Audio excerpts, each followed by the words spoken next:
DramaCityProductions.com.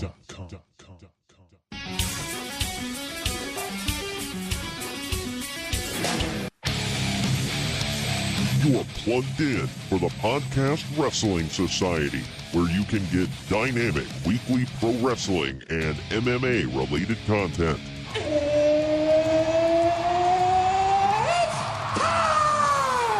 Give us a follow on Facebook, Twitter, and Instagram at PODWRES Society so that you can stay in the know. Space is the place, and the sky's the limit. And if you like what you hear, give us a 5-star review and hit that subscribe button. Woo! Woo! Woo! Woo! Now, your host, he is the One and only Troy Adams. It's time yet again for Wrestling Wednesday on the Podcast Wrestling Society. Welcome to the podcast that will be shorter and sweeter than WWE Crown Jewel, and listening to us will be time better spent. I'm your loving leader, benevolent host, Midwest Monster, and the only man who didn't get pyro at Crown Jewel, Troy Adams. And my co-host today, he refused to take the flight to Saudi Arabia, so Shane McMahon had to fill in the World Cup tournament. He is the Christian to my edge. He is Kyle. What up, Kyle? What is going on?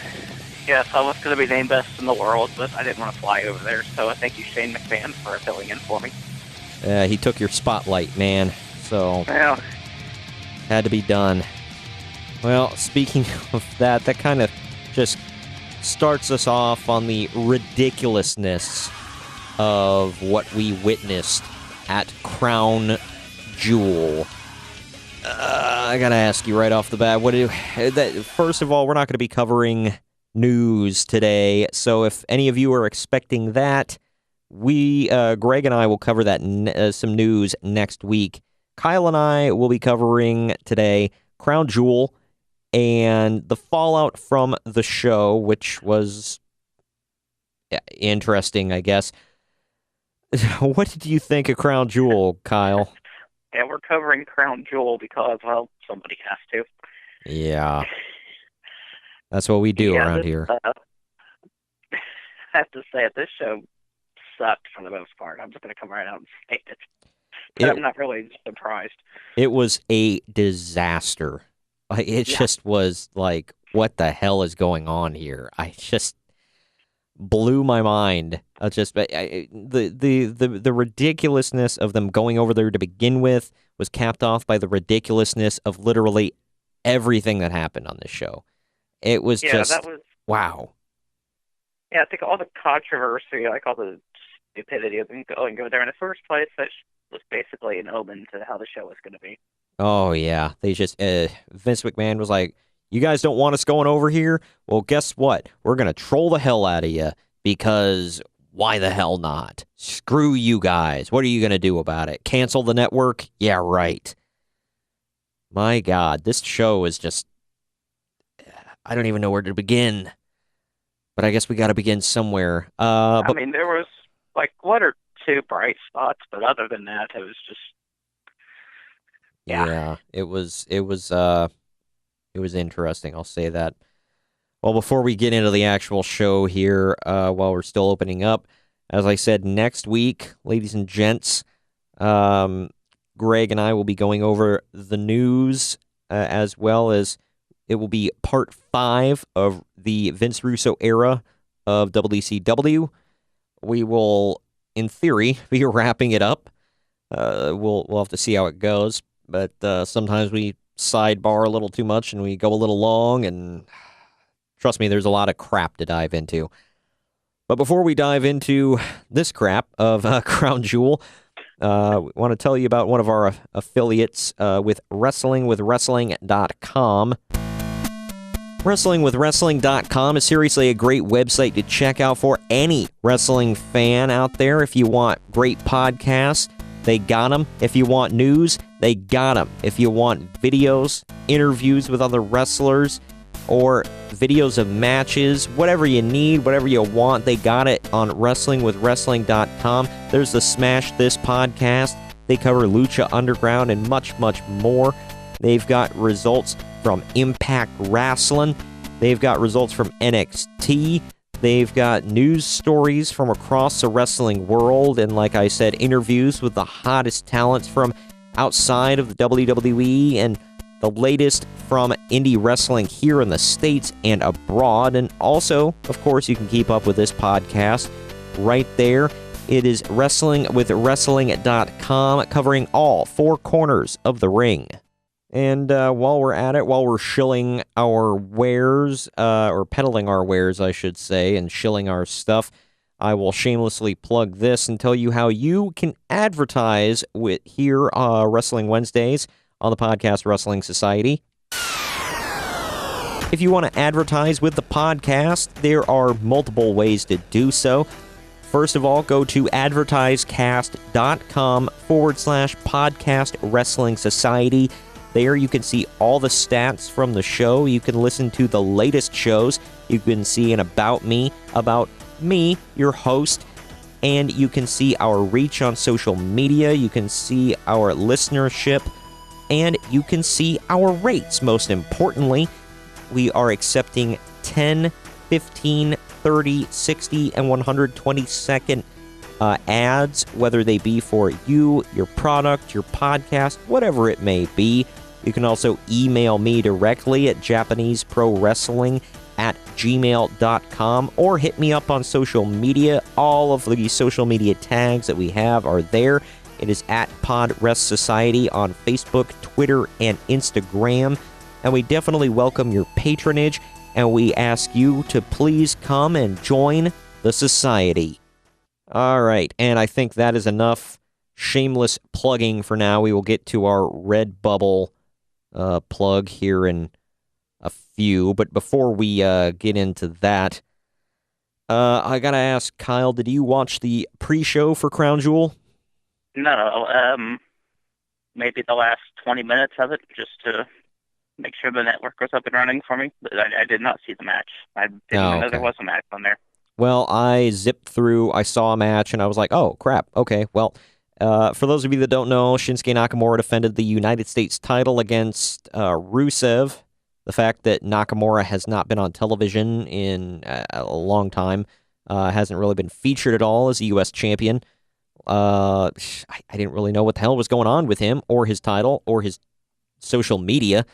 Apparently on social media, he started hashtag Knock Americans and United States of Knock America. Whatever the hell else. It's like, this would be better served if you actually friggin' featured the damn guy on television. But we never see him. Yeah, this guy's holding a belt, for God's sake. I mean, it's like the U.S. title doesn't even mean anything anymore. Nope.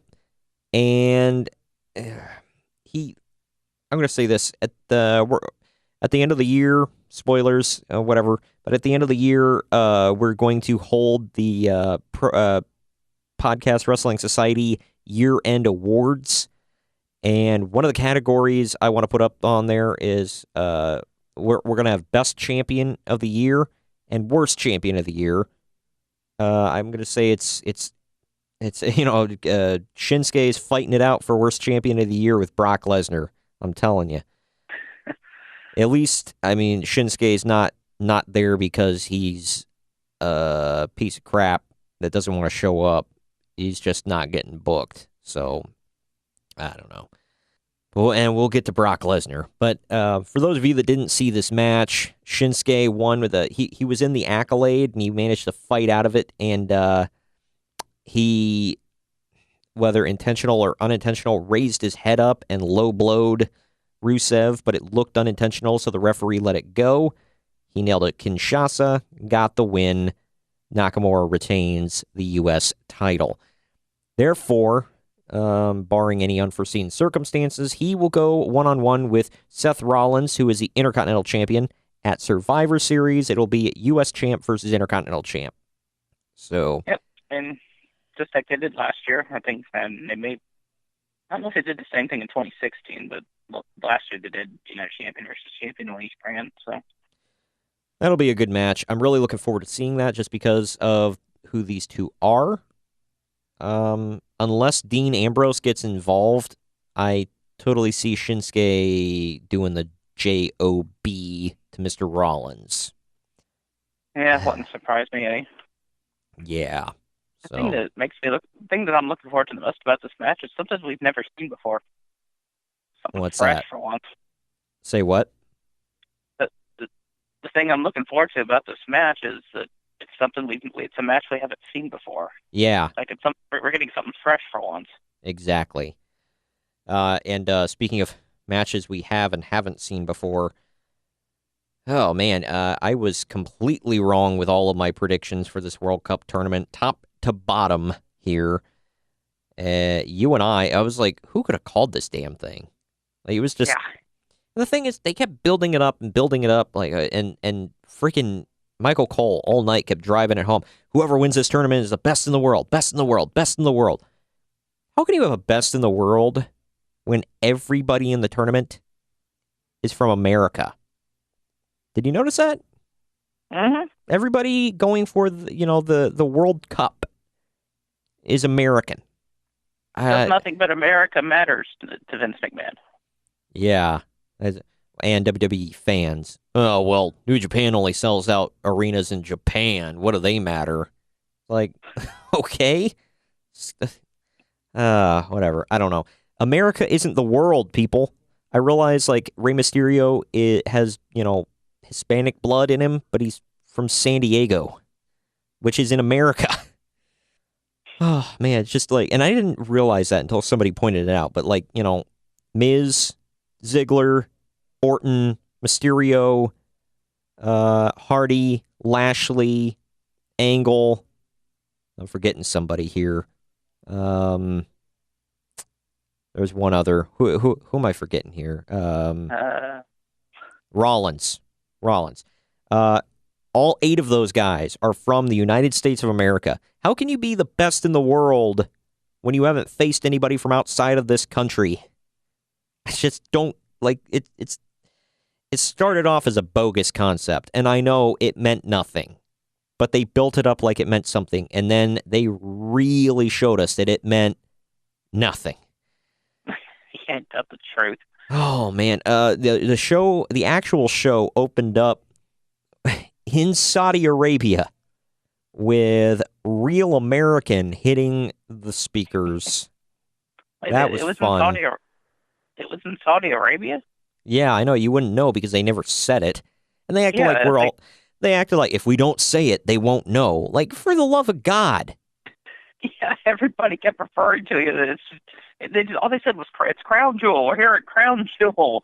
Yeah, yeah. Hogan actually said, here in the Crown Jewel and everything. I'm like, we know where you are. Although Michael Cole did say they were in Riyadh a couple times, but he wouldn't say Riyadh, Saudi Arabia. It's like, we know where Riyadh is. We know what the Crown Jewel is. Like, good grief. But Hogan cut like a 3-minute promo saying it was great to be back and whatever, and he actually came out to a big response over in Saudi Arabia. And I know the reasoning behind this, why he was out here, because Vince was like, they're not going to boo him over there. It's like, yeah, so might as well just slip him in. Why the hell not? But yeah, Hogan came out, cut a 3-minute promo, said he was the host of the event. He goes to the back, never saw him again. Yeah, he was the host. He introduced a lot of things there that day. Yeah, I've never seen a host of a show be seen once at the beginning, never heard from again. Like, my gosh, come on. At least have him come out at the end or near the end, whatever, when all that bullcrappery was going on, which we'll get into. But, like, what the hell? He was the most uninvolved host I've ever seen in my entire life. Like, what the hell is going on here? But before we get into the actual matches here, I'm going to take a quick second here. I do want to tell you about some of the great artwork that you can get on some cool swag for the Podcast Wrestling Society over at redbubble.com.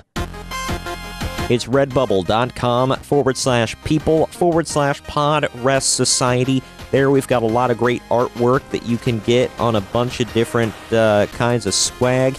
You can get some of my personal favorites, the joke ones, hashtag junk hand out of nowhere. You can get, we'll set him on fire, then he's gone forever, bro. There's, I don't know much about wrestling, I'm only an avid fan. Or you can get the look, bro, or some of our many HCW-inspired logos and whatnot. Or if you want to stay traditional, you can get one of our many Podcast Wrestling Society logos printed on a sticker, mug, travel mug, t-shirt, long shirt, hoodie, you name it, we got it. If we don't have something available that you want a logo printed on, hit me up on social media or email me directly at JapaneseProWrestling@gmail.com, and I will try to rectify that situation for you. That's redbubble.com/people/pod-res-society. All right, now that we're done shilling our merchandise, which is very good, by the way. I know it may be a biased opinion, but whatever. I handmade all the artwork. I'll say that. So buy it. Dang it. But let's get into the actual matches here. First match on the card, Rey Mysterio took on Randy Orton in SmackDown's first WWE World Cup quarterfinals match. During the match, Orton attempted to remove Mysterio's mask. Orton countered a 619 attempt from Mysterio into a DDT. In the end, Mysterio countered an RKO attempt into a roll-up to win the match and advance to the semifinals. After the match, an enraged Orton attacked Mysterio with an RKO and threw Mysterio on top of the Arabic announce table. And he quote-unquote, hurt Rey's ribs, and that was kind of the story of the next match after that. What do you think of this match? And a lot of these matches, I mean, they just went by too quickly to really get into it. Yeah, I mean, and I'll say this, some of these matches were not bad. No. Like the Rusev versus Shinsuke match wasn't terrible. It just wasn't fantastic or noteworthy. This match was 5.5 minutes, so not really much to it. But I didn't think it was a bad match between these two. The ending was cool. It's set up for, other stuff. Yeah, it just it was what it was. A lot of these matches, I mean, the length of them, it just seemed like something you'd see on a regular episode of Raw or SmackDown. I mean, it was just... Yeah. Yep. Well, and for reference, ladies and gentlemen, I'm getting some of the match results here off of Wikipedia. I'm not going to rate these matches because I just there's so much to get into with this show. I just I don't even want to bother with it. But next, The Miz faced Jeff Hardy in SmackDown's second WWE World Cup quarterfinals match. Hardy performed a Whisper in the Wind on Miz for a near fall. In the climax, Miz countered a Twist of Fate and performed a skull-crushing finale on Hardy to win the match and advance to the semifinals. Wow. 7 minutes, 5 seconds. Actually, not a terrible match. It wasn't great. I thought the Mysterio and Orton match was better, and that had less time. But I don't know. What did you think of this one? Any opinions? Yeah, I mean, like you said, it wasn't bad, but just they just didn't really have time to put a lot into it. Yeah, I don't know. It was weird. Yeah. Then after that, Seth Rollins faced Bobby Lashley. He had Lio Rush with him. In Raw's first WWE World Cup quarterfinals match. In the end, Rollins performed the Stomp on Lashley to win the match and advance to the semifinals. This match went on for 5.5 minutes, as did the Mysterio and Orton match. It was fine, I guess. It was what it was. Nah. I don't know. Yeah, that's... I guess that's the best way to sum it up, is meh. The match. Yeah. Well, then next, this one was a shock of the night for me. I don't know, or, well, shock of the night as far as, who's going to win. In the fourth match, Kurt Angle faced Dolph Ziggler with Drew McIntyre in Raw's second and final WWE World Cup quarterfinals match. Angle performed a trio of suplexes on Ziggler for a near fall. Ziggler performed a DDT on Angle for a near fall. Angle performed an Angle slam on Ziggler for another near fall. Then Ziggler performed a Famouser on Angle, again for a near fall. Angle applied the ankle lock on Ziggler. However, Ziggler countered in the climax. Ziggler performed a zigzag on Angle to win the match and advance to semifinals. I don't know if this was just me. I've heard other people say this too, but like at the end of that match, which by the way lasted for 8 minutes and 10 seconds, the longest so far of the tournament, I felt like, oh, that was it. Like, right? I mean, like, at the end of he just hits the zigzag.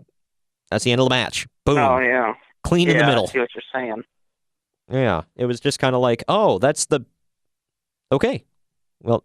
Yeah, you had McIntyre at ringside, and I don't really remember him even playing a factor in the match. I think he got in Angle's face once. I don't think he interfered. Like, physically, I mean, I don't remember. And that's saying something that I just really didn't care or remember about this match. I don't know. But, yeah, it was what it was. Next, we got The Bar. Cesaro and Sheamus with The Big Show defending the SmackDown Tag Team Championships against The New Day. It was the team of Big E and Kofi Kingston against, or they had Xavier Woods at ringside with them. They came to the ring on a gigantic flying carpet that smoked and fogged and everything else. Wow. Yeah, this is a couple things. Interesting entrance. Yeah, a couple things about this. First off, took them forever, like for freaking ever, to get to the ring. Like, my wife had a baby during this entrance. It's so long. Yeah, I know. Mazel tov. Right? Didn't know you guys were expecting. Congratulations. We weren't when the entrance started. Well, you had all that time, I guess. Yeah. And it was made even more awkward by Big E doing the pelvic thrust throughout the whole damn thing. It was weird. And for us at home, I've heard from other people, we didn't even know it was a flying carpet until halfway through the freaking entrance. Because, all the smoke and the fog and the camera angle, it was like, oh, they're on a gigantic platform. And then finally you're like, oh, it's a flying freaking carpet. Like, did nobody stop and think, maybe this is a tad racist? Like, I don't know. I felt a little, uncomfortable watching it. Because I was like, is this racist? Like, I don't know. I just tack it on there. It's like WWE was silently trying to say screw you to all the Saudis. And the people watching at home. It was, oh man. This match lasted for 10 minutes, 30 seconds. So 10 and a half minutes here. In the end, Sheamus countered a big ending from Big E and shoved Big E into Big Show, who got up on the apron. The ref wasn't looking at the time, and Big Show delivered a shorthanded knockout punch to him. Big E kind of flopped down. He got back up, and Sheamus nailed the brogue kick. 1, 2, 3, and the Bar retains. I didn't mind because I didn't really want to see the New Day win the titles again right now, especially not at this event. Just keep it on the Bar for right now. They deserve a good reign. I love the Bar, so yeah, keep give them a decent run. And plus, well, I guess, that's the last appearance of them for the night. And actually, that was the last appearance besides a backstage, them watching the TV. Last we'd see of them for the whole week. But yeah, to let all of you know, it has been made official at Survivor Series. The Bar will be in a Champions versus Champions match against the new Raw Tag Team Champions. Seth Rollins was put into a handicap match against these guys because Dean Ambrose refused to wrestle alongside him. He took on the AOP. The AOP just demolished him, as they should have. And they are officially the new Tag Team Champions of Raw. So, it's funny that it's the Bar with the Big Show taking on AOP with Drake Maverick. Yeah, it's kind of a... You got the biggest manager against the smallest manager. That's awesome. Man. All right, well, let's get back into the World Cup here, because I guess we have to. The Miz took on Rey Mysterio in SmackDown's WWE World Cup semifinals match. Miz performed the skull-crushing finale on Mysterio for a near fall. Mysterio hit the 619 on Miz. In the end, Miz countered a splash from Mysterio into a roll-up for the win to earn a spot in the finals. This one lasted for 11 minutes, 15 seconds so far until this next match. The longest in the tournament. Oy, oy, oy. This wonderful tournament that ended so fantastically. Yeah. After this, we get the match we've seen a million times. Seth Rollins versus Dolph Ziggler. For some reason, Drew McIntyre was told to... Oh, wait, no, I'm sorry. That was the next match. I'm getting ahead of myself here.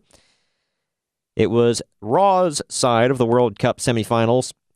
Rollins and Ziggler exchanged a number of roll-ups for near falls. Rollins performed a ripcord knee on Ziggler for a near fall. Rollins then performed a suicide dive on Ziggler. Ziggler hit a famouser on Rollins for a near fall. Ziggler countered a Falcon Arrow into a zigzag. That was pretty cool. That ended in a near fall. At the end, as Rollins attempted a splash on Ziggler, McIntyre pushed Rollins off the top rope, and Ziggler hit a super kick and on Rollins for the win to advance to the finals. After the match, Byron Saxton interviewed Ziggler, where he vowed to win the WWE World Cup. Yeah, we'll see how well that works out for you, Ziggy. This one...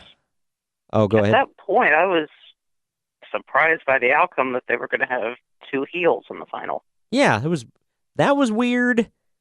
And the fact that the two heels were The Miz and Dolph Ziggler. Like, what the hell is going on right now? That match lasted for 13 minutes, 5 seconds. Look, I'm not complaining. Like, Rollins and Ziggler always, have good matches against each other. However, we've seen it a million times. I have no interest in seeing it again. It's like, move on. A million times this summer alone. Oh, I know. It's just flat out ridiculous at this point. Like, give me something new, something fresh. I think, because up next, we've got some of the biggest crap to get into here. Well, this next thing isn't necessarily crap, I would say. But it is, what did we literally just say a second ago about, same old thing over and over and over? Yeah.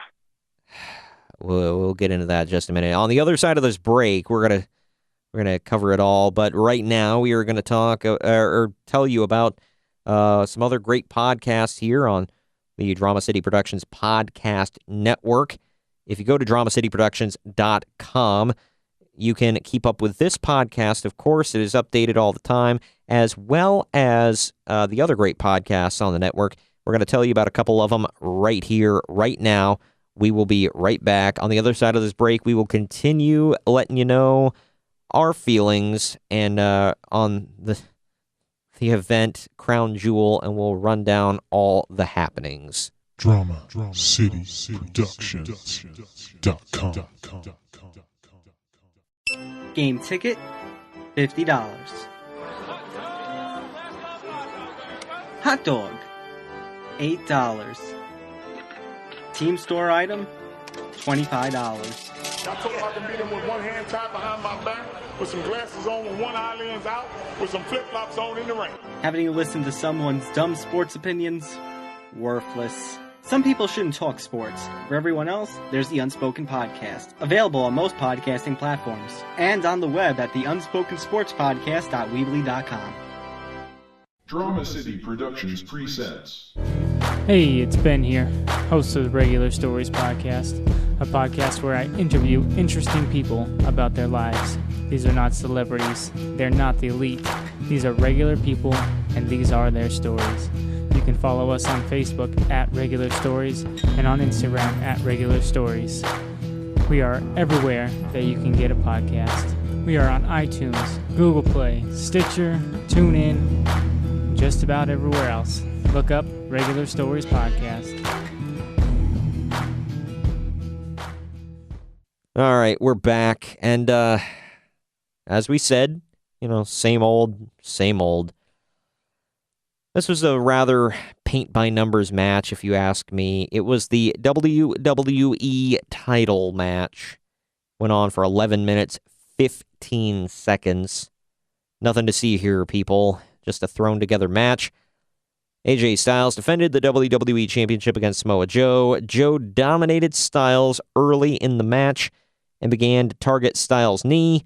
Joe performed a suicide dive on Styles outside the ring. In the end, Styles performed a phenomenal forearm on Joe to retain the title via pinfall. What do you think of this one? No, I think this one, you mentioned, the Kurt Angle, Dolph Ziggler match, where the finish just kind of came out of nowhere. That's kind of how I thought about this one. A bit. Like it just, I don't know. Like the finish just felt rushed, and boom, that was it. Not a whole lot of drama to it. I get it that, Daniel Bryan didn't want to go, so they kind of threw this one together. But man, I don't know. After I've seen these guys take each other on, a few times already, and, back in TNA, they had some phenomenal matches against each other, no pun intended. I don't know. This one just seemed like this was definitely less than. I mean, and it wasn't a bad match. It was a pretty good match. No. But I've never seen AJ Styles have a bad match, and this wasn't bad, but yeah, it just wasn't, I don't know. I didn't feel it was like super up to snuff for these two. But then again, as we said, thrown together, and it was in front of, the Saudi crowd on a throwaway show. So I don't think they, were going to go all out for this one. It's not like it was Mania or something. no. The greatest WrestleMania. Let's get into the first of the biggest crap to laugh at of the night. So far, it's been a kind of a boring show, kind of blasé, other than, Hulk Hogan popping up. But this is where just that snowball starts rolling downhill and picking up speed and picking up mass, and just you can't stop the crap rolling down, man. Braun Strowman took on Brock Lesnar with Paul Heyman for the vacant Universal Championship. Acting General Manager Baron Corbin came out to present the title to the winner. Before the match began, Corbin showed both men the title. Then he smacked Strowman in the back of the head with it, which on Raw we still, I believe, never got an explanation why. Did we? He was just, Corbin said he was just trying to teach, Strowman, authority or something to... Yeah. I think that was his explanation or something, yeah. Well, that worked out real well. Oh, yeah. Lesnar attacked Strowman with 3 F5s. However, all resulted in near falls. Lesnar performed another F5 on Strowman, but to the outside of the ring. That one was actually pretty cool. In the end, Lesnar performed a fifth F5 on Strowman to regain the freaking title. With this win, Lesnar became the first two-time Universal Champion, and that thing is gone forever, bro. Ay. For those of you that watched UFC 230, you would have seen... sorry, I'm blanking here. Daniel Cormier retain the heavyweight title against Derek Lewis via submission, rear naked choke in the second round. And after the match, or the fight, rather, he called out Brock, and he said, bring that new WWE title of yours, and let me take that from you, too. So I actually, because they were in the Garden, they were in Madison Square Garden for UFC 230.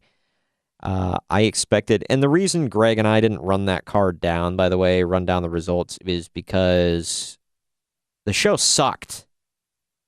Like, it was a bad show. It was a bad card, bad show, and they were in the freaking Garden, as we said. Jacare Souza took out Chris Weidman hard in it was third round, but he knocked him out. Daniel Cormier defeated Derek Lewis, as I said, in the main event.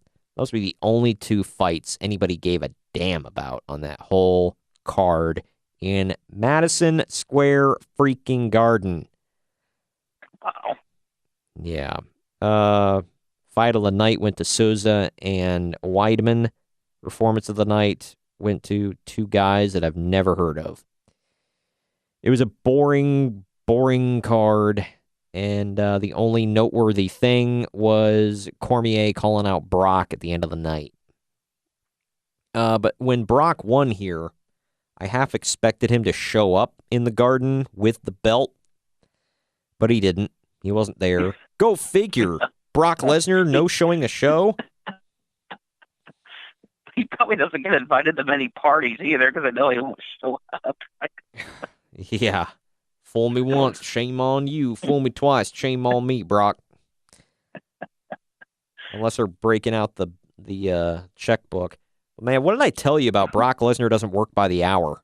No, he doesn't, dude. This was just, wow. On one hand, you can say, well, they kept Braun looking strong by having him getting smacked in the back of the head with the belt and then having, he had to hit 5 F5s to beat him. It's like, yeah, whatever. Brock is still the champ. What the hell? The only way that I can conceivably see this being halfway decent is obviously because on Raw, like the whole storyline throughout the whole night was Braun kept trying to get to Baron Corbin, and Baron had a ton of security, and he kept running from Braun all night. He was like on the run throughout the whole show until he left before that. Like, if you're the boss and you're running the show, how can you leave before the end of said show? I don't get that one, but he did with Braun chasing after his stretch Hummer. It was weird, but that was the whole thing was, Braun going after Baron. So I'm assuming we're going to get a match between those two. Braun's clearly going to win. And then he's got unfinished business with Drew McIntyre. So I want to see McIntyre beat Braun and then go on to face Lesnar, win the damn belt, and then boom, Drew McIntyre's a freaking megastar, man. I want to know why they're just so afraid to put the belt on Braun Strowman. Hell if I know. He's over. He was over on Raw after he just got pooped on by Brock. Yeah, I mean, people love the guy. I don't blame him. He's got a catchy catchphrase. Like, get these hands. They love to say it. Boom. But no, alas, they won't put the damn strap on Strowman. I don't know what the hell is going on with. They were talking before Raw. I heard people suggesting, well, maybe they could turn Drew McIntyre face. The people like him, and then he could, go on to face Braun. After what we saw on Raw, that's not going to happen. I don't know. We'll get back to Drew McIntyre here in a minute. But yeah, that was that. Brock Lesnar, 2-time Universal Champion. Yay! It doesn't it takes a lot to kind of put me in a bad mood during a WWE show. That one did it right there. It's like, really? Yep. How long? All the wind went out of my sails with that. I was just like, what the hell ever. 3 minutes, 15 seconds. Please have him drop the damn thing in his first title defense. Please let this be just a transitional thing. Don't let him hold the damn thing until WrestleMania. Oh, he will. He'll be in the main event again. You know it. And it is now official. Brock Lesnar will take on AJ Styles, conceivably in the main event of Survivor Series. Champion versus champion. And I know people who are, AJ's going to win. I'm like, on what planet do you think AJ Styles is going to win this damn match? He's not going to beat Brock. There's no way in hell. Unless Braun gets involved, or Drew gets involved, or both. But even then, I don't know. I think AJ would have to run him over with a Mack truck before he's able to pin him. Don't get me wrong. I hope I'm wrong here, and I hope AJ wins. But if history has proven anything, it's that AJ Styles is not winning that effing match. I don't know. Well, I guess we'll have to wait and see. It's a waiting game at this point. Well, before we finish up on some of the other things that happened on Raw, let's try to finish up some of the ridiculousness here from Crown Jewel. In the final match here of the World Cup tournament, The Miz was originally supposed to face Dolph Ziggler with Drew McIntyre in the finals. McIntyre was ejected at ringside. For some reason, the referee just decided, get him out of here. I think it ended up being a good move because then McIntyre was nowhere around this travesty. Yeah. So, I mean, if you have to try to find a silver lining. Miz attacked Ziggler and threw him outside the ring. As Miz exited the ring, he tweaked his knee, which led him to be unable to compete. This led to SmackDown Commissioner Shane McMahon taking Miz's place in the match. Because apparently you can just insert yourself into the damn match. Into a tournament where you didn't even take part in any of the matches leading up to the final. Yeah, it's like, no, we can't have a forfeit. This has got to happen. I'm putting myself in. Like, what? Like what the hell? I just, what the hell, man? And, let's continue on here with what happened as the match officially began. McMahon attacked Ziggler. However, acting Raw General Manager Baron Corbin interfered, only to get ejected at ringside. Ziggler performed a zigzag on McMahon for a near fall. In the end, McMahon performed a coast-to-coast on Ziggler to win the match and the WWE World Cup, and celebrated through the arena with the trophy. Yep, Shane McMahon's the best in the world. 2.5 minutes. Shane McMahon beat Dolph Ziggler. You heard it. Shane McMahon beat Dolph Ziggler. Now, before I watched the show, because I watched it on delay, and I made the mistake of going on Facebook, and I saw that WWE's official Facebook page changed their banner on Facebook to a picture of Shane McMahon holding up the Best in the World trophy. And I thought, that's odd. The Miz, I didn't think The Miz because I didn't know. I was like, somebody from SmackDown must have won, and Shane is celebrating with them with the trophy. Nope. Shane freaking McMahon won the World Cup. I bet Vince Russo just must have loved this entire thing. I mean, you had a tournament and a swerve. Yeah, swerve, bro. Just, golly. This was a travesty. And, they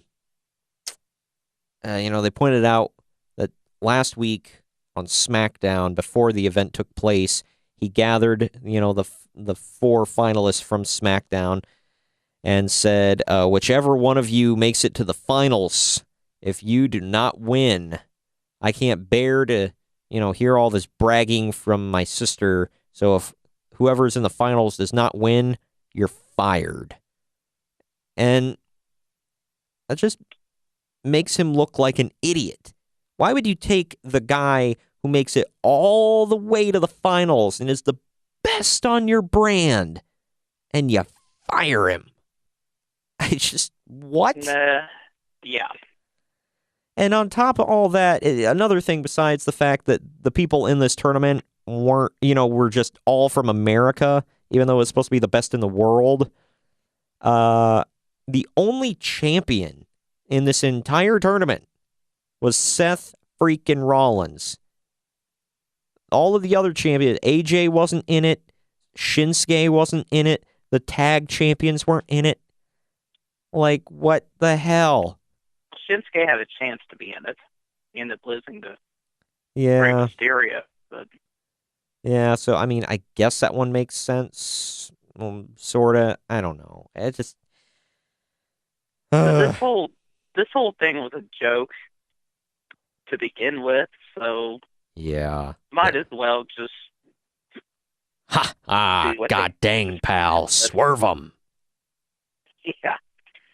They, when he was celebrating with the trophy and they were playing money, money, money, what they should have been playing was never gonna give you up, never gonna let you down. Yeah, they got Rickrolled, all right. Oh, hell yeah, they did. And we got Rickrolled for watching this. I just, there were 2 reactions. My reaction was dead silence and just, watching with my mouth agape. And then there was others who I, said that they just laughed uncontrollably for 5 minutes. That's kind of what I did. It wasn't uncontrollably, but I did laugh at the end of it. Oh man, it just and Greg was telling me, he's like, well, if you thought this tournament meant anything, then you're dumb. And I'm like, it's not the fact that I thought that it meant something, because clearly it didn't. The winner didn't get anything except for a stupid trophy. However, they built it up like it meant something.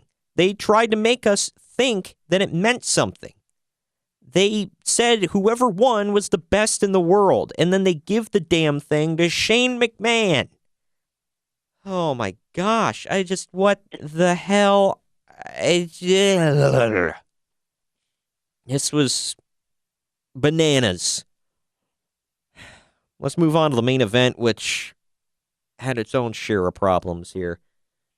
Okay, so you dig up Shawn Michaels and you throw him in there with an aged Triple H for D-Generation X. And they take on the mayor of Knox County, Tennessee, and old man feeble Undertaker who's had her hip replaced. Don't get me wrong. I love these guys. But how old are they? This is the oldest match I've ever seen. Here's what Wikipedia had to say. This match, by the way, went on for 27 minutes and 45 seconds. It's a long-ass match for young people. These are 4 old men. In the main event, D-Generation X faced the Brothers of Destruction in Michaels' first match since 2010, as well as the first time that these 2 tag teams ever faced each other in a tag team match. During the match, all 4 men brawled, leading to outside the ring, where Undertaker put Triple H through an announce table it left one thing out here before he took that bump. Kudos to him doing Triple H, him doing what he did in this match, because they had a spot where he did his Harley Race tumble outside of the ring in the corner, where he hits on his right side and flips over the top rope to the outside. Well, when he hit, he tore his freaking pec. And this was like 5 minutes into the match. Yeah, very early on. Long way to go. And Took some punishment in this match even after that, too. So that was... Oh, yeah. And like I said, he got put through the announce table. They didn't clear it off. He just took that damn choke slam right on top of everything. So kudos to him doing that. But Michaels, as I said, hadn't wrestled in 8 years. Okay. Yeah, the last time he wrestled, I was a senior in high school. Yeah. It was a long time. Keep that in mind. He carried the rest of this match by himself against Kane and Undertaker, who are not the Kane and Undertaker of old. At one point, they were outside the ring, and Michaels stood up on the top rope, shrugged, and did a moonsault. And he was a little short, and they didn't catch him properly. He freaking kneed Kane right on the crown of the head. I'm sure that felt lovely. And the end came when Shawn Michaels performed a sweet chin music on Kane, followed by a pedigree from Triple H, meaning that Triple H pinned both Brothers of Destruction 2 events in a row. That was my problem with this whole match. You're surprised that Triple H would would score the win. Well, the whole thing here was that Shawn Michaels was coming back out of retirement after 8 freaking years, and he can't. They still have to have Triple H get the win. Yeah. What the hell? I feel like I'm taking crazy pills here. Damn it. I haven't heard anybody else rail against that part of the match, but seriously, that bugged the hell out of me. Part of it is because I'm not the biggest Triple H fan in the world, but god dang. I just let's just get I will say this, for it being the first time Michaels has had a match since 2010, I thought he looked really good in this match. I mean, I think he's got a few left in him. Oh, hell yeah. Especially after, especially with the fact that, the match had to be changed on the fly, clearly, because Triple H legitimately got hurt. So that had to have thrown a big old monkey wrench into their plans. But either way, and I heard they're thinking about, at first it was, they were thinking about Shawn Michaels versus Undertaker. Now they're talking about Shawn Michaels versus Daniel Bryan, but they said none of that may happen, as Shawn Michaels pretty much said, I have no interest in coming back for WrestleMania. So I don't know. I guess we'll have to wait and see. That match versus him and Bryan could be fantastic. I'd also like to see him versus AJ Styles. That's the one I really want to see, but, him versus Bryan would also be great, but I'm not holding my breath that we'll get any of it. Yeah, I thought I don't want to say for sure, but I thought there was a good chance we'd get Michaels and Undertaker. I'm not... Yeah, I don't know if I want to see that again, because with the way that Taker moves now and everything, it's just, I don't know. It's not going to be as good as it once was. And if we're going to get one more big Taker match, I want it to be against Sting. We've seen him and Michaels, plenty of times. We have great memories of that. Get the match with Sting and just get it out there. And it's not going to be great, but I just want to see it. Give it to us, damn it. I don't know. Real quick, before we go to our last break here, we're going to come back with what Wikipedia says about the controversies here and some of the some of the comments and the reception and whatnot. Raw and SmackDown. You might have to refresh my memory a little bit here with some of this, Kyle. I know as far as like the fallout from this, we're basically in full Survivor Series mode. Alexa Bliss is basically like executive assistant Alexa Bliss now. She was named captain of the women's, the Raw Women's Survivor Series team, even though she won't, participate in the match. I'm guessing she still because she got a concussion at a house show here recently, and I guess that must have been a really bad concussion, like really bad. If they're keeping her out of the ring this long, like wow. Yeah, makes you wonder like how she got it. Yeah, I know. She got it in the match with Ronda Rousey. That's all I know. But other than that, I'm not positive. I do know, like you said, she's been named the captain of the Raw women's team. She came up there. She was in the opening segment. Yeah. Came out there to, I guess, announce that. Well, I can't remember. Did she announce that she? She was going to announce the team, never did. So we got to wait on that. Team SmackDown, however. I do remember, though. She looked absolutely amazing. Well. And again, doesn't she? But I was going to say that's kind of, a given. But yeah. The Team SmackDown for the women. Carmella, Naomi, Sonya Deville, Asuka, and originally it was supposed to be Charlotte Flair. She did not come out, but instead Mandy Rose did.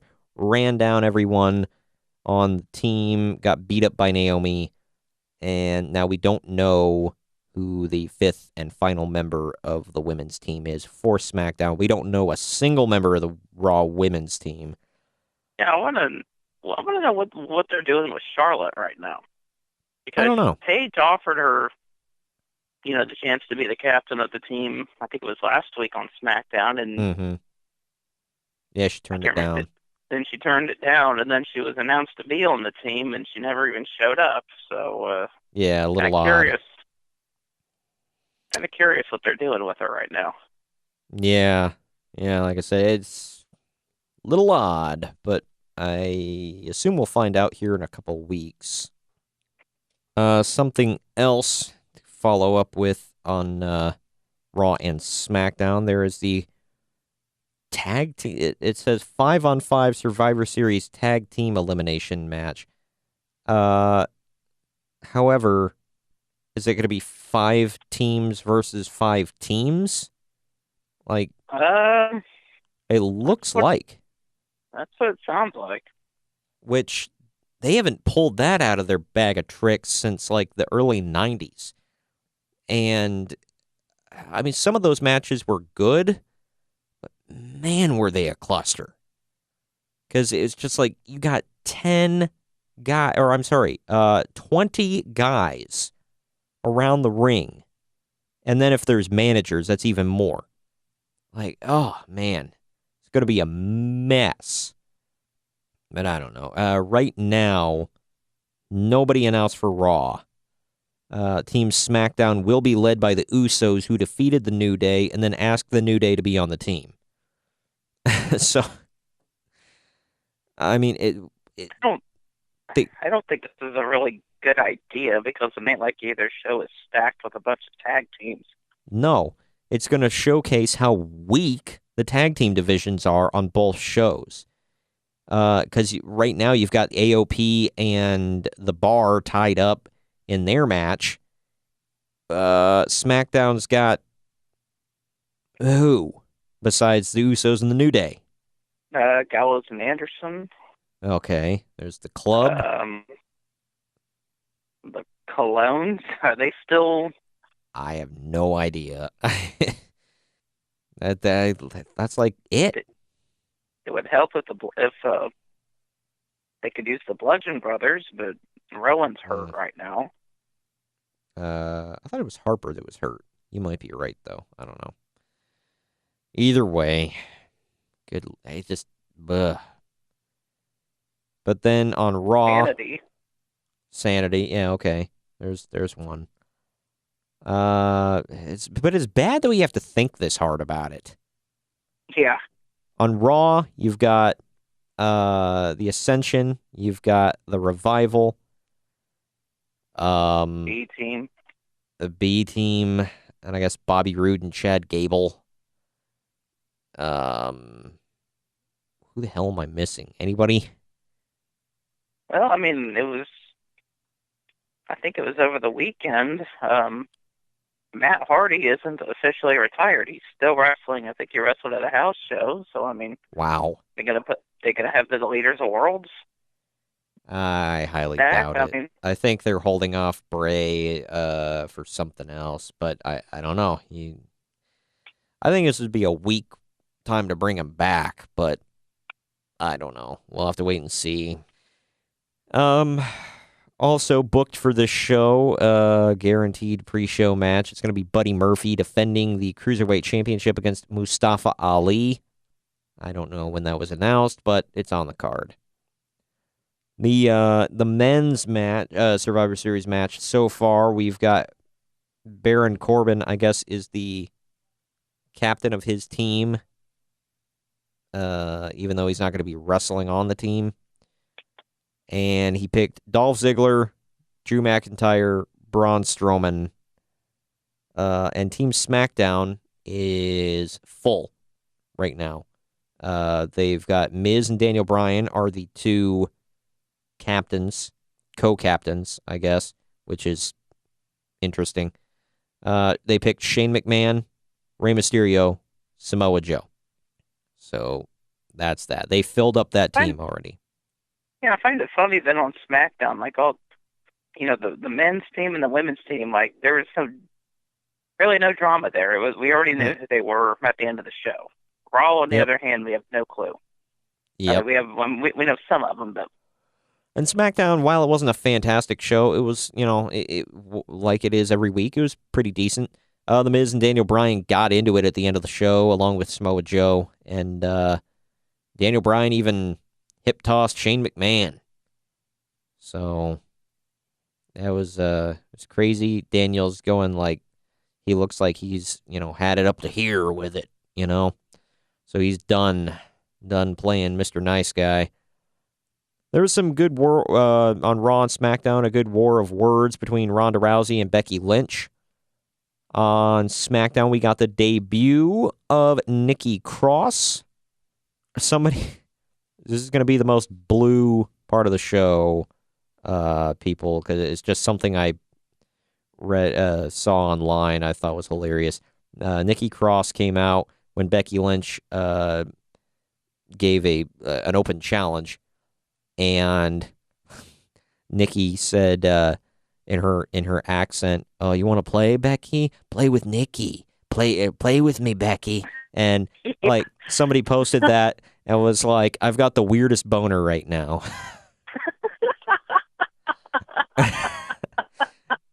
Like, what am I watching right now? I was like, I'm oddly turned on, but I've always been a fan of Nikki Cross, but oh man, I don't know. I'm so glad she's finally up on the main roster, I guess.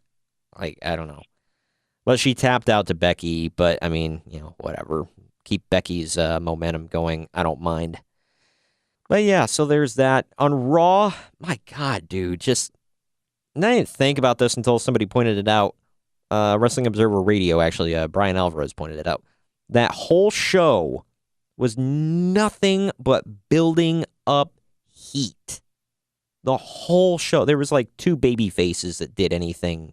And one of them was Apollo Crews against Jinder Mahal. Like, who gives a damn?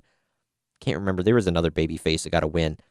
Kurt Angle got beat down by Drew McIntyre and called every name, called washed up and whatever, and made to look like a loser. And then Drew McIntyre tapped him out to his own move. Like, what? The ankle lock. I love Drew McIntyre, but what the hell is the point of Kurt Angle now? He looks like a loser. And then I don't understand that. Yeah. And then earlier in the night, Bobby Lashley defeated Finn Balor, which is whatever. But then Drew McIntyre... Say what? Because we haven't gotten that match at all. Yeah, just recycled BS. But then Drew McIntyre comes out for some reason. Bobby Lashley gets out of the ring because he doesn't want a confrontation there. And Drew helps up Finn. Looks like they're going to be buddy-buddy, the Scotsman and the Irishman. Then he shoves Finn against the ropes, hits the Claymore on him. Why? What was the frickin' point? And here's the thing. People will defend him. And don't get me wrong. I'm a fan-ish of this guy. And I'm glad they turned him babyface. But it doesn't matter for one reason. I'll get to it in a minute. The Drifter had a random match with Dolph Ziggler. And he beat him, which was, I guess, cool. Is whatever. But God dang, dude, Elias is super over, okay? Babyface, heel, whatever. He is over like Rover. But he has the most boring freaking matches ever. Headlocks, chin locks, headlock takeovers. Golly. That's something I've never been all that impressed with. Like, I've never been the biggest fan of Elias. He's kind of grown on me a little bit here lately, at least as a character. But his in-ring style is just, he's not a bad wrestler. It's just there's nothing exciting about it. That was my argument with David Otunga in the past. That, a lot of people, he sucked. He didn't suck. He wasn't a bad wrestler. He was just a really boring wrestler. And don't get me wrong, Elias is better than David Otunga. But, same thing. He's not a bad wrestler. He just couldn't put on an exciting match to save his life. I have never, ever been impressed with an Elias match. And I watched him from NXT to Raw. Just nothing. And if you have a boring match with Dolph Ziggler, something's wrong, bro. I'm just gonna say it. I don't know. He gets his excitement, he gets the heat and everything out of the ring, but then, as Bruce Pritchard says, then that damn bell had to ring. It's just he's boring. And this other I like his finishing move, Drift Away, but that's about it. Yeah, it's cool. It's it's different. It's simple. He can do that until the day he dies and not have to worry about hurting himself. Or putting too big of a toll on his body. The last two things involve the women that I wanted to cover for Raw. Nia Jax has apparently officially turned heel. What number is that for this year? Yeah, she's the female Big Show. She beat Ember Moon, her BFF, but then Tamina comes down. Another match that we've never seen before on Raw. Yeah. Well, after Evolution, whatever. But she defeats Ember Moon. Then Tamina comes out. They have a face-off. And then Tamina picks up Ember Moon and hits a Samoan drop. And then the two of them, team up. And they're, celebrating, yeah, we're together. Okay. Why? Is Tamina going to be in her corner against Ronda Rousey in her eventual match? I don't know. What the hell is going on? I actually want to... sorry to interrupt, but they have these two several times teased that these two are just going to beat the hell out of one another. Yeah. I was going to say that's what I wanted. Yeah, and then they just... Nope, April Fools are going to pair them together. The only reasoning that I can think of for this, and this was brought up on Wrestling Observer Radio, would be for women's tag belts. By the way, those signs that say we want women's tag titles that they keep posting online and that you saw in the crowd at various shows, those are plants by WWE. People have already said they've been handed out to them when they come into the arena. That's pathetic. Nobody wants women's tag titles. Nobody cares. The men's tag titles hardly get enough respect. Your tag divisions suck. You only build up two teams at a time. The rest of your teams look like garbage. I know it's gonna be just a house show, but I wonder if they're gonna hand those out at Starrcade. Oh gosh, hell if I know. Probably not, because the tape machines won't be rolling, as they would say in WCW. But yeah, that was the first thing with the women. The second thing with the women is, speaking of matches we've seen a million freaking times, we got the Riot Squad versus Sasha Banks, Bayley, and Natalya. And Natalya decided these are supposedly her dead father's sunglasses that she's going to wear to the ring. For the first time ever, she's going to do this. He's been dead now, 2 months-ish? Yeah. Something like that. And so she decides, out of the blue, 2 months after he passes away, you know what? I'm going to start wearing his glasses to the ring. First time ever. And during the match, she's beating, I believe, Sarah Logan. Sarah Logan, yep. Yeah, she's beating her up. And I think she had her in a sharpshooter. Had her in the sharpshooter. And Ruby Riott picks up the sunglasses, shows them to Natalya, and snaps them in half and throws them on the floor. And then leaves. Natalya goes out of the ring, drops to her knees, starts crying. And Sasha and Bayley hug on her and try to make her feel better. And the match ended. Yeah, and the match is over. No winners, no losers. Nothing happened. Like, one of the stupidest finishes I've ever seen, if you want to call that a finish. Yeah, the Riot Squad does that, and then they leave. Wouldn't it make more sense for if, Natalya was distracted and, all pissed off at Ruby Riott? Wouldn't it make more sense for Sarah Logan to roll up Natalya to get the win? Yeah, this is another one. The first time a match has ever been called in WWE history because somebody got their feelings hurt. What the hell? And if you were going to do this, wouldn't you build to this? This is, like I said, first week, and out of the freaking blue, she just decides to wear these sunglasses to the ring. First time, boom, they're snapped. And they're used to get heat on the Riot Squad. Cheap heat. Oh, he's dead. We got to capitalize on it. Every time somebody dies, we got to capitalize on it. Roman Reigns has leukemia, capitalize on it. The sad thing is, I was reading what people thought online about that match, and there are quite a few people that thought those were legit Jim Neidhart's glasses. Well, even if they are, or even if they're not, it's just distasteful, and it's stupid, and it's cheap heat. And nobody's going to care next week. Nobody's going to care. Just like, okay, I lied. There's one other thing I want to cover for Raw before we go to our break. Our last break here, then we'll wrap it up. Dean Ambrose is not getting the venomous hate and vitriol that you figured he would get. And they're still trying to play on, he turned on Seth Rollins the night that Roman Reigns announced he had leukemia. How dare he? Come on. And he still hasn't said why. Yeah. It just what the hell is going on? I'm confused.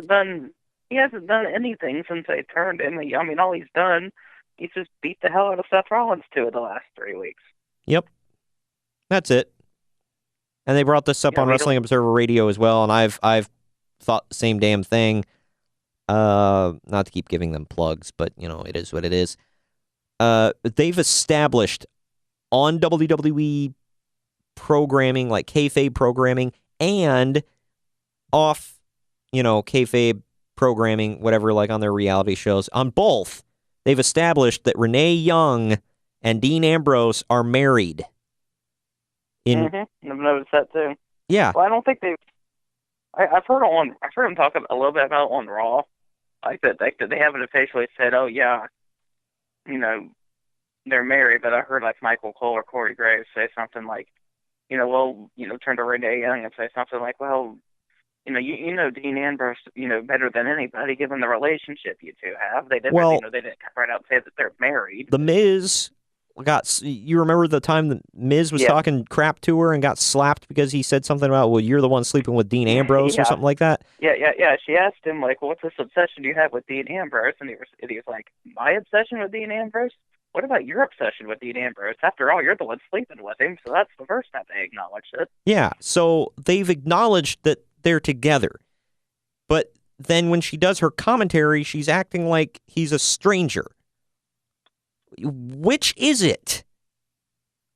Like, it's just stupid at this point. Nothing on Raw makes sense. Just nothing. I'm like, I've given up on Raw.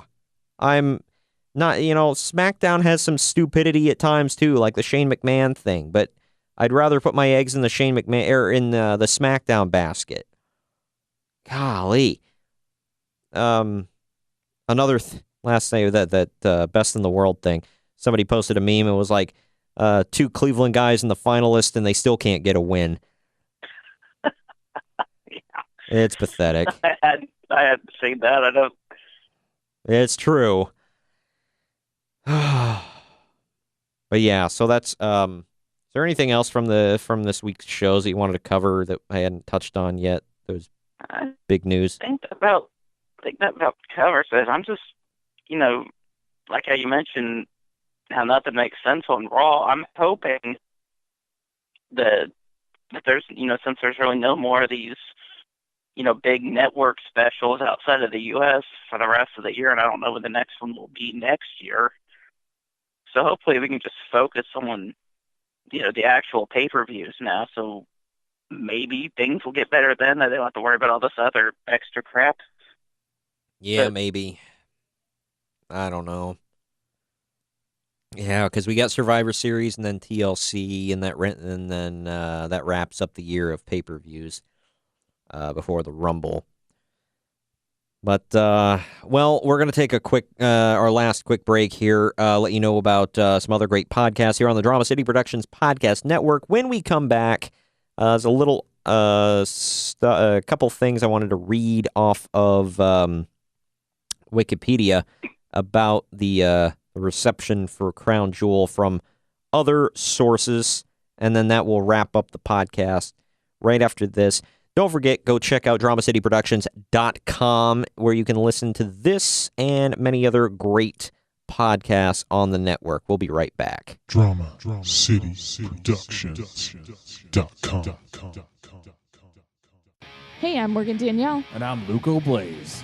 And you can check us out on www.themetalexperience.com for the latest interviews featuring punk and metal bands from the Chicago area. And on our website, you can read interviews and reviews from bands all over the world in our blog section, either on Reviews from the Crypt or the Let's Chat Q&A sessions. Also, check us out on Facebook, Twitter, and Instagram. And remember to keep it metal. Woo! DramaCityProductions.com. Bye Bye Blackbird. The last words spoken by bank robber John Dillinger? Or were they? Here at Famous Last Words, we take a deeper look into the last thing famous or infamous people said in their final moments. You may know about the quotes, but now you'll understand what it really meant. Was it heartfelt, passionate, philosophical, or was it complete nonsense? Find us on Twitter at Last Words Show. Find our show on Podbean, Whooshkaa, and Anchor. Plus, wherever your ears enjoy podcasts. And we are back for our final segment here on Wrestling Wednesday on the podcast Wrestling Society. We did put it to a vote on Twitter here to see what our listeners thought of Crown Jewel. We got a few votes on the question: if you watched WWE Crown Jewel, what did you think? 0% said it was a decent show. 15% said it was great. 85% said that show sucked. People actually said that was great. Yeah. I mean, I don't know the actual number of voters that said that, but 15%. So. Well, okay. I mean, whatever floats your boat. I mean, some people will just love whatever the hell they watch.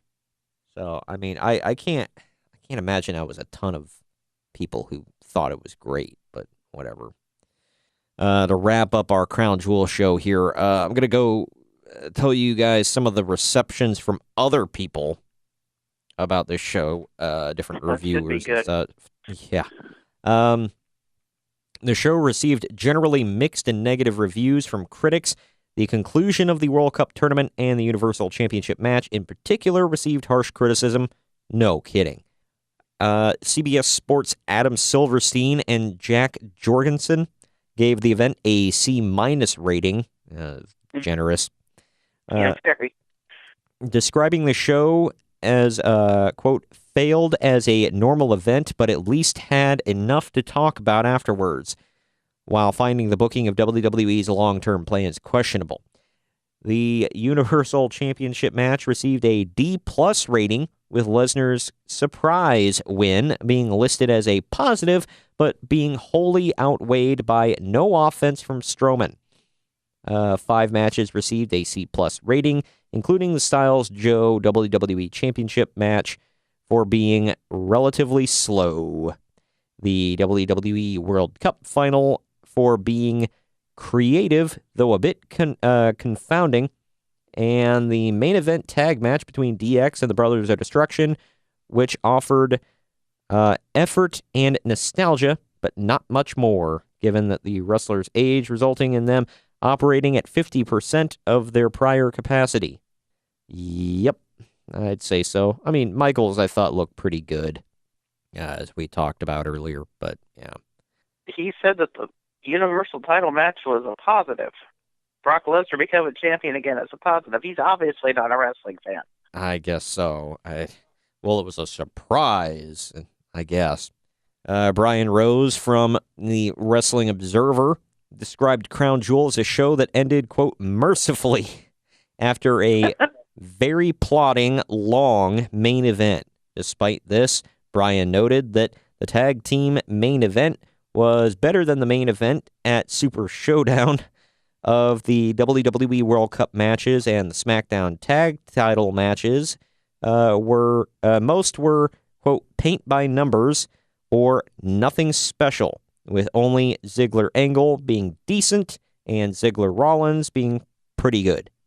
Yeah, that's about what I said, and I didn't even read that review yet. So, meanwhile, the matches of Ziggler and McMahon and Lesnar and Strowman, quote, couldn't be more destructive towards people that need a boost the most, while a McMahon winning the WWE World Cup, which was to crown the best in the world, feels like an allegory for something. Yeah, basically. Lastly, Styles and Joe, quote, was good while it lasted, but they've had better matches.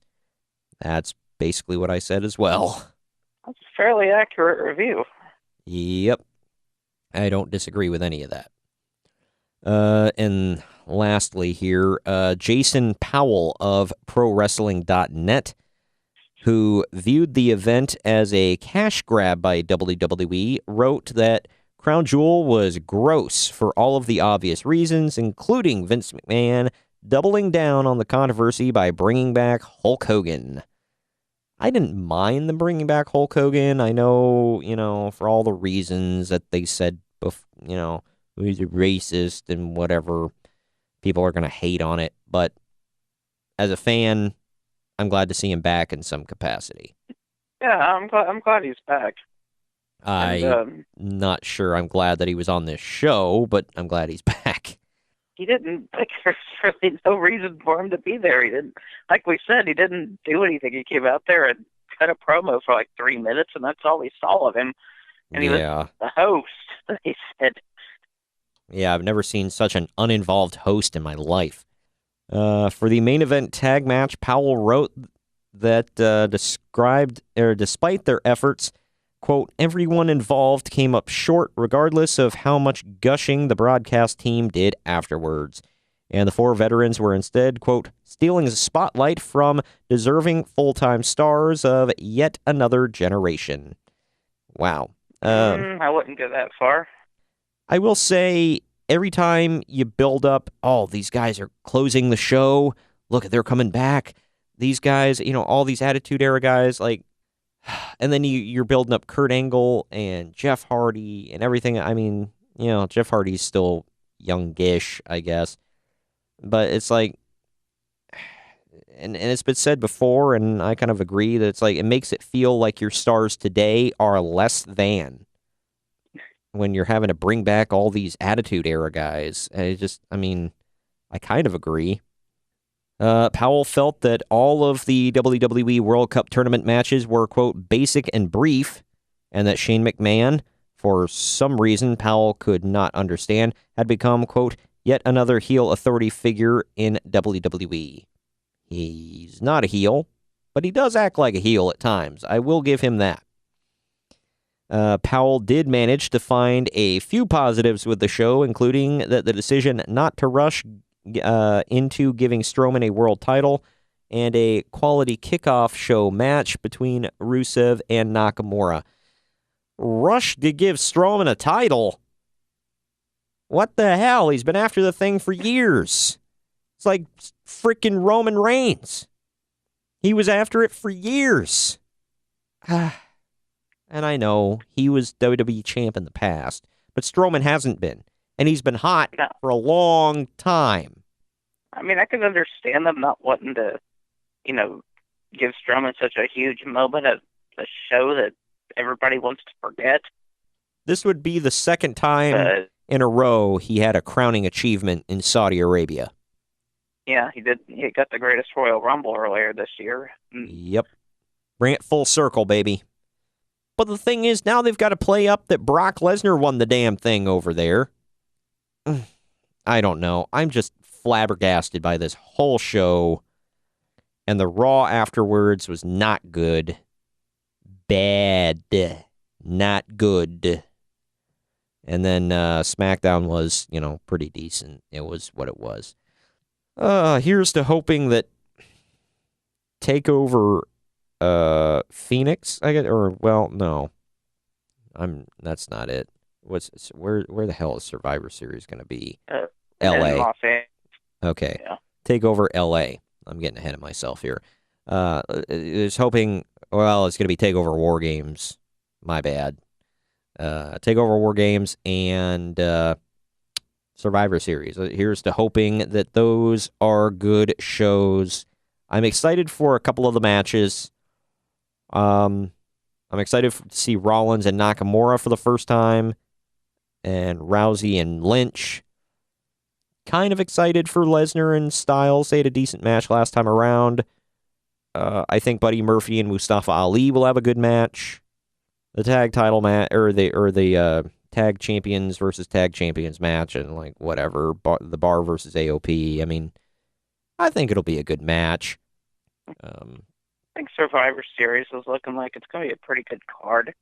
The only one I'm questionable of is the whole, tag teams versus tag teams, not the champions. But yeah, I know what you mean. Yeah, that's going to be a mass of humanity around that ring, I'll tell you what. But that just means next week, you and I will get together one more time, Kyle, to give our predictions to Survivor Series. And then after that, we'll give our hot takes on how it all went. Lots to come. And then we'll have only one more pay-per-view of the year, amazingly. Yep. Man, it's been a wild ride for the year of 2018 in WWE. It's coming to an end. Ugh. But yeah, so anything else you want to add before we wrap this up here? I think we covered everything. Well, for all of you listening, thank you for tuning in. Definitely go check out the YouTube channel. We have got the top 10 repackagings that saved a career. That is being posted today. Next week, Greg and I will be coming at you with some good big stuff. We have got the top 10 storylines with unsatisfying or no conclusions.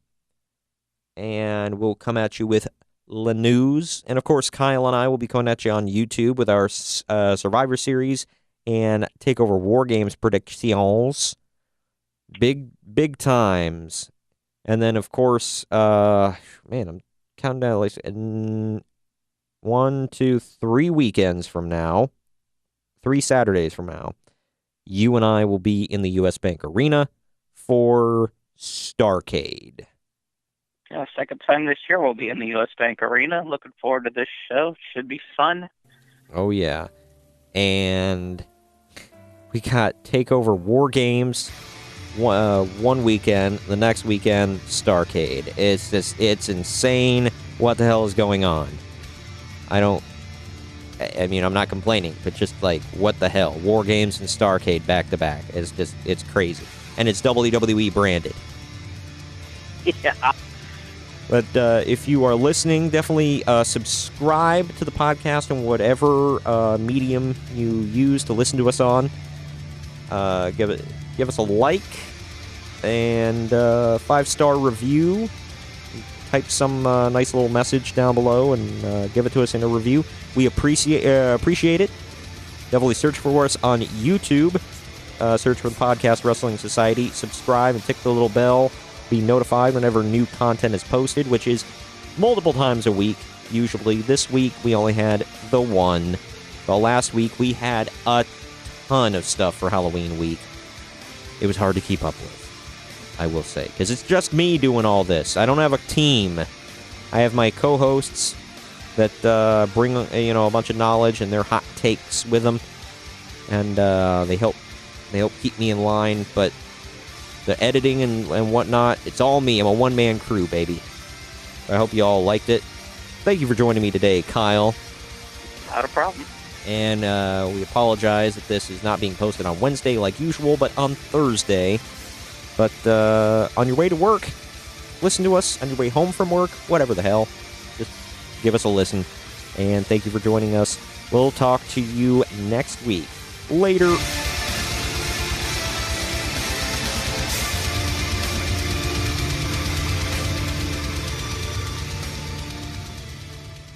This has been a Drama City production.